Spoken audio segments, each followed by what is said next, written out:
नमस्कार, आपण पाहत आहात नव महाराष्ट्र एक आठवण। ताज्या बातम्या व रोखठोक विचार पाहण्यासाठी आपण हा चॅनल सबस्क्राइब करा, लाईक करा आणि मित्रांना शेअर करा। राज्यातील अंमली पदार्थ विरोधी मोहिमेचा श्री गणेश आज अहिल्यानगर मधून झाला। जिल्हा पोलीस दलातर्फे आयोजित ड्रग फ्री अहिल्यानगर जनजागृती रॅलीला विद्यार्थ्यांसह नागरिकांचा उत्स्फूर्त प्रतिसाद मिळाला। पंतप्रधान नरेंद्र मोदी यांच्या नशामुक्त भारत आणि मुख्यमंत्री देवेंद्र फडणवीस यांच्या आवाहनाला प्रतिसाद देत राज्यातील पहिल्या अभियानाची सुरुवात अहिल्यानगर मधून करण्यात आली। पालकमंत्री राधाकृष्ण विखे पाटील आणि विधान परिषदेचे सभापती राम शिंदे यांच्या हस्ते रॅलीला हिरवा झेंडा दाखवण्यात आला। 3000हून अधिक विद्यार्थी या रॅलीत सहभागी झाले। युवा पिढीला अंमली पदार्थांच्या विळख्यातून बाहेर काढून संपूर्ण जिल्हा ड्रग फ्री करण्याचा निर्धार यावेळी व्यक्त करण्यात आला। पोलीस मुख्यालय ते शहरातील प्रमुख मार्गांवरून काढण्यात आलेल्या या जनजागृती रॅलीत विद्यार्थ्यांनी आणि विविध संस्थांनी मोठ्या संख्येने सहभाग घेतला। अंमली पदार्थांच्या वाढत्या विळख्याला रोखण्यासाठी समाजातील प्रत्येक घटकानं पुढे येण्याचं आवाहन यावेळी करण्यात आलं। पोलीस मुख्यालयाच्या मैदानावर रॅलीचा समारोप झाला। 13 ते 19 वयोगटातील युवक युवतींना अंमली पदार्थांपासून दूर ठेवण्यासाठी व्यापक जनजागृती केली जाणार असल्याची माहिती जिल्हा पोलीस अधीक्षक मुमक्का सुदर्शन यांनी दिली आहे। आपण पाहिलं मित्रांनो, आज आताच आपण अहिल्यानगरमध्ये जो एक शो आयोजित केला होता आणि त्याला गोंडस असं नाव दिलं होतं की पंतप्रधान मोदींची नशामुक्त भारत हा त्याला नाव दिलं होतं। शाळेतील त्या ठिकाणी मुलं जमवली आणि त्या ठिकाणी भाषणं केली गेली। त्या ठिकाणी मग पालकमंत्री विखे पाटील असतील, सभापती विधान परिषदेचे राम शिंदे असतील, अहिल्यानगर जिल्ह्याचे पोलीस अधीक्षक मुमक्का सुदर्शन असतील आणि त्यांनी मग ते आपण पाहिलं त्यांचे विचार, किती थोर विचार त्यांनी त्या ठिकाणी व्यक्त केले होते। आणि पहिलं ते नशामुक्ती काय त्यांनी जे सांगितलेलं आहे ते पहिला कार्यक्रम अहिल्यानगर जिल्ह्यात झाला। म्हणजे आपण असा त्याचा अर्थ धरूया की महाराष्ट्रातील नशामुक्तीचा कार्यक्रम अहिल्यानगर जिल्ह्यातून सुरू झालेला आहे। परंतु परिस्थिती तशी आहे का मित्रांनो? परिस्थिती त्याच्या अगदी उलट आहे। नशामुक्ती म्हणजे फक्त ड्रग आहे का? व्यसनमुक्ती म्हणजे फक्त ड्रग आहे का?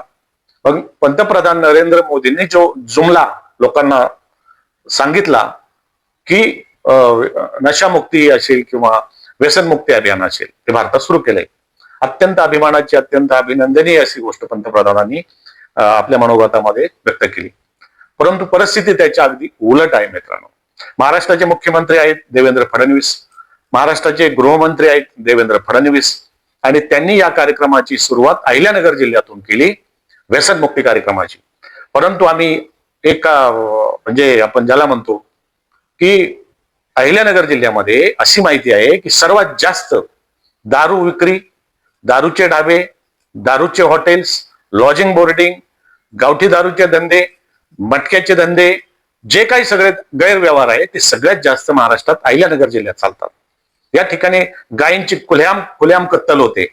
आपण दररोज बातम्यामध्ये या ठिकाणी दिसते गायींची गोमांस तस्करी तितके पकडले, त्यांना पुढे काय झालं काही माहित नाही, त्यांच्यावर कुठलीही कारवाई होत नाही। त्यामुळे आपण पाहतो अहिल्यानगर शहर असेल, श्रीरामपूर असेल, संगमनेर असेल, या ठिकाणी काही भागात मिनी पाकिस्तान बनलेले आहेत आणि त्या लोकांना गायींची कत्तल असेल, बैलांची कत्तल असेल करण्यामध्ये त्यांचा तो धार्मिक आदेश आहे की काय, अशा प्रकारची एक शंका आता मनात निर्माण होते। मग देवेंद्र फडणवीस कोणत्या तोंडाने सांगतात की व्यसनमुक्ती अभियान सुरू करायचं महाराष्ट्रात? त्याची सुरुवात अहिल्यानगर मधून केली, खूप छान छान भाषणे झाली, खूप छान छान मुलांच्या त्या ठिकाणी परेड करण्यात आल्या। परंतु आज एकटा पारनेर तालुक्यामध्ये जर पाहिलं तर 125च्या वर ढाबे आणि दारू विक्रीचे, अनधिकृत दारू विक्रीचे धंदे सुरू आहेत, हॉटेल सुरू आहेत, ढाबे सुरू आहेत, लॉजिंग बोर्डिंग सुरू आहेत।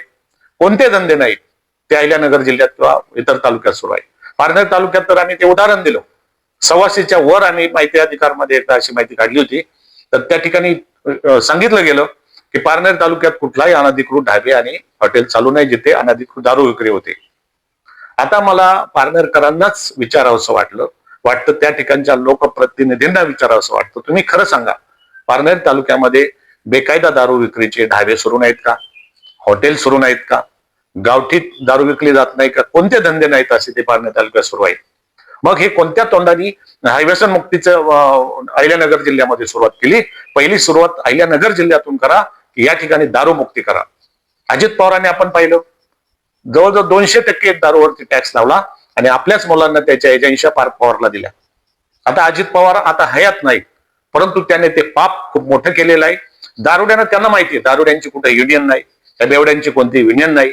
किती भाववाढा करा ते कुठं ओरडून सांगू शकत नाही की आम्ही दारू पितोय, की भाववाढ करू नका.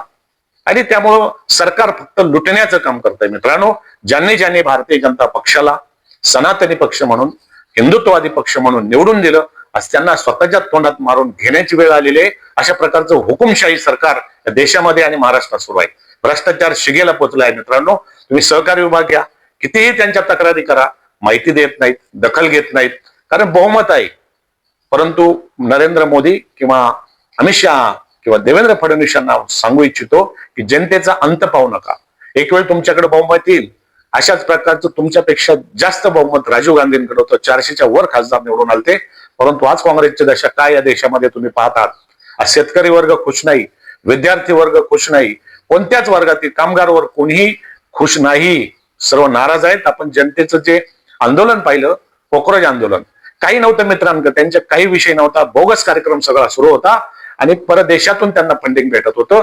आणि या ठिकाणचे जे गुंड पुंड किंवा हे राजकीय लोक आहेत याने ते आंदोलन सुरू केलं होतं.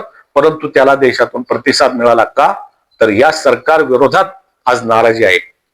आमच्यासारख्या लोकांनी अशा प्रकारे हिंदुत्ववादी विचार अख्खे आयुष्यभर जोपासले, पण आज आमच्या समोर पश्चाताप करण्याची वेळ आलेली मित्रांनो, की अशा प्रकारचं निर्लज्ज आणि हुकुमशाही सरकार या अगोदर कधीच पाहिलं नाही. तुमच्याकडे बहुमत आहे, तुम्ही बहुमत कसं मिळवलं? सहकारी संस्थांचे जे भ्रष्टाचारी होते तुमच्या वॉशिंग मध्ये तुम्ही कसे टाकले, त्यांना कशा प्रकारे तुम्ही पवित्र करून घेतलं? जनता मूर्ख नाही, हे जो पब्लिक आहे बाबू, हे सब जानती आहे. आणि तेव्हा हे जे नौटंकी अहिल्यानगरमध्ये काल परवा पाहायला मिळाली की नशामुक्ती अभियान आणि व्यसनमुक्ती अभियान, हा नरेंद्र मोदींचा जुमला महाराष्ट्रात कुचकामी ठरलेला आहे. आज अहिल्यानगर मधील प्रत्येक जिल्ह्यात जातो मी, खुलेआम दारू विकली जाते. तीही बनावट दारू मित्रांनो, जनतेच्या जीवाशी हे खेळतायत. याला सरकारला काही फायदा होत नाही. अजित पवारांनी 200% टॅक्स लावले, आपल्या मुलाची सोय करून ठेवली, परंतु तो पैसा तिजोरीत न जाता जे बनावट दारू विक्री बनवतात, बनावट दारू विकून लोकांच्या जीवाशी खेळतात, अशा प्रकारचं एक षडयंत्र महाराष्ट्रात या भारतीय जनता पक्ष आणि महायुतीच्या सरकार करून सुरू आहे. या अगोदर हे धंदे होत नव्हते का? होत होते. काँग्रेस असो, राष्ट्रवादी असो, उद्धव ठाकरे शिवसेना हो, सगळ्यांच्या काळात हे धंदे सुरू होते. मग तुम्ही नवीन ते काय केलं? तुम्ही वेगळं ते काय केलं?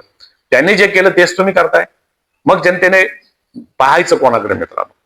अहिल्यानगरचे खासदार निलेश लंके यांनी एसपी कार्यालयासमोर अहिल्यानगर इथे उपोषण केलं होतं आणि त्याने जे भ्रष्टाचाराचे रेट आहेत, पोलिसांचे जे हप्त्याचे रेट आहेत महिन्याचे, हे त्या ठिकाणी जाहीर केले होते मीडियामध्ये. आणि जवळजवळ महिन्याला 23 कोटीच्या आसपास हप्ता हे अहिल्यानगरचे पोलीस घेतात आणि त्यामुळे ते या धंद्यांना हात लावू शकत नाहीत. मग कुठली व्यसनमुक्ती तुम्ही करणार आहे? कुठली नशामुक्ती तुम्ही करणार आहे? कशासाठी जनतेला मूर्ख बनवता? जनता मूर्ख आहे का? विखे पाटलांना वाटलं, राम शिंदेना वाटलं जनता नगरची मूर्ख आहे. मित्रांनो, जनता मूर्ख नाही. वेळ आल्यावरती तुम्हाला तुमची जागा ही नगरची जनता दाखवेल. फक्त जनतेपुढे प्रश्न एक आहे की हा सापनात जर आपल्याला नकोय तर दुसरीकडे नागनाथ आहे. हे चोर नको, दुसरे महाटेक आहेत. म्हणजे जनतेला एक या महाराष्ट्रामध्ये असेल किंवा देशामध्ये आज पर्याय नाही मित्रांनो. कोणाकडे आशेने पाहू? आपण ज्यांच्या विश्वासाने ज्यांच्या खांद्यावर हात ठेवतो ते आपला हात तोडतात. आपण ज्यांच्याकडे विश्वासाने पाहतो ते पक्ष आज जनतेला मूर्ख बनवतोय. फक्त आणि फक्त रस्ते बनवणे, रस्त्यातून कमिशन खाणे आणि जे मोठमोठे प्रकल्प आहेत ते करणे, भरमसाठ कमिशन खाणे आणि आम्ही मोठी कामं करतोय इतकं दाखवणं. आणि जनतेचा जो टॅक्स रूपाने पैसा जातो, महागाई वाढत आहे, तो पैसा या चोरांच्या खिशात जातो. मागे कॉन्ट्रॅक्टर लोकांनी उपोषण केलं होतं, त्यांचे 90,000 कोटी शासनाकडे देणं आहे. त्यांनी सरळ सांगितलं होतं की आमचे भ्रष्टाचाराचे रेट ठरलेले आहेत. जवळजवळ आमचे 55% फक्त कमिशन वाटण्यात टक्केवारी जातात आणि 45% आम्ही काम करतो. मग मित्रांनो, ते काम कसे असेल? उन्हाळ्यात रस्त्याची कामं झाली, पावसाळा संपला की तिथे खड्डे पडतात. म्हणजे आज पाहतो आपण माळशेज घाट जो आहे त्या ठिकाणी रस्ता झालेला आहे, त्या ठिकाणी तर निम्मा असा रस्ताच पूर्ण खचून गेलेला आहे आणि माळशेज घाट आज बंद आहे. तुम्ही रस्त्यावर पहा. नगर कल्याण हा जो हायवे 20 वर्ष म्हणजे त्याची गॅरंटी असताना 9व्या-10व्या वर्षी तो रस्ता एकदम चांगल्या स्थितीतला डांबरी रस्ता तो खोदला गेला आणि सिमेंट कॉन्क्रीटचा रस्ता केला का? टक्केवारी खाण्यासाठी 200-250 कोटीचं काम त्यांनी काढलं, त्याच्यातून टक्केवारी खाल्ली आणि मग आता तो रस्ता आपण पाहतोय. किती लोक मेले ते रस्ता काम चालू असताना, काही कोणाला काय पडलेलं नाही मित्रांनो. त्यामुळं जनता झोपलेली आहे. आम्ही कितीही आवाज उठवला, आम्हाला माहिती आहे जनतेला काही पडलं नाही. जनतेला आता सवय झालेली आहे भ्रष्टाचाराची. दोन गुंड मावाली भांडत असतील तर त्यांच्याकडे न पाहिलेलेच बरं, कारण दोन्ही गुंड आहेत, अशी जनतेची परिस्थिती झाली आहे. सलूनमध्ये जसे केस कापायचे रेट ठरलेले आहेत, दाढीचे रेट ठरलेले आहेत, तसे भ्रष्टाचाराचे रेट ठरलेले आहेत. अहिल्यानगर जिल्ह्यामध्ये पोलिसांचे हप्ते ठरलेले आहेत. त्यांना सगळीकडून हप्ते जमा करण्याची ड्युटी आहे की काय, असं एक जे एक्साईज डिपार्टमेंट आहे मित्र काय करते, ते एलसीबी डिपार्टमेंट आहे काय करते, महिन्यातून एखाद्या ठिकाणी रेट टाकायची, कोणाच्या त्या दारूच्या अड्ड्यावरती जाऊन हॉटेल धाबा टाकायचा आणि किती रुपयाचा माल पकडला ते फोटो काढायचे, त्या आरोपीला बसलेले फोटो काढायचे आणि मीडियामध्ये द्यायचे. महिन्यातून एखादी रेट टाकली, त्यांचं काम पूर्ण झालं. बाकीचे दिवस ते हप्ते घेण्यास मोकळे आहे. म्हणजे एलसीबी डिपार्टमेंट आणि एक्साईज डिपार्टमेंट नेमकं काय करते, फक्त आणि फक्त हप्ते घ्यायचे, ते गृह विभाग म्हणजे मुख्यमंत्री जे आहेत देवेंद्र फडणवीस यांच्यापर्यंत पोहोचवायचे, एवढंच काम त्यांचं शिल्लक आहे. आणि मग अधूनमधून अशा व्यसनमुक्ती नशामुक्ती काहीतरी लोकांना भुलथापा द्यायच्या आणि पब्लिसिटी करून घ्यायची की आम्ही कसे वेगळे आहोत. तुम्ही त्यांच्यापेक्षा खराब निघालेले आहेत मित्रांनो, महाभ्रष्ट. कारण यांना सत्तेची घमंड आहे, यांच्याकडे बहुमताची घमंड आहे. हे बहुमत येत्या निवडणुकीत जनता यांना दाखवून देईल आणि मग ज्याप्रमाणे काँग्रेस आज एका जागेसाठी भांडत आहे, अशी वेळ भारतीय जनता पक्षावर आल्याशिवाय राहणार नाही. हे आम्हाला या पक्षाचं भवितव्य आज दिसतंय. इतका मोठा भ्रष्टाचार, इतकी मोठी व्यसने देईन लोकांना करण्याचं काम भारतीय जनता पक्षाचं आणि युतीचं सरकार करत आहे मित्रांनो. धन्यवाद. आज आपण इथेच थांबूया मित्रांनो. आमचे विचार जर आवडले तर हा चॅनल सबस्क्राईब करा, लाईक करा आणि आपल्या मित्रांना शेअर करा. तसेच याबाबत आपले विचार काय आहेत, आपल्याकडे याबाबत या गैरधंद्यांबाबत माहिती आहे का, किंवा आम्ही जे आज बोलतोय ते खोटं असेल तर कॉमेंट बॉक्समध्ये आम्हाला जरूर कळवा मित्रांनो. म्हणजे आम्ही नेमकं जे बोलतोय ते जनतेला पटतंय की नाही हे आम्हाला कळेल.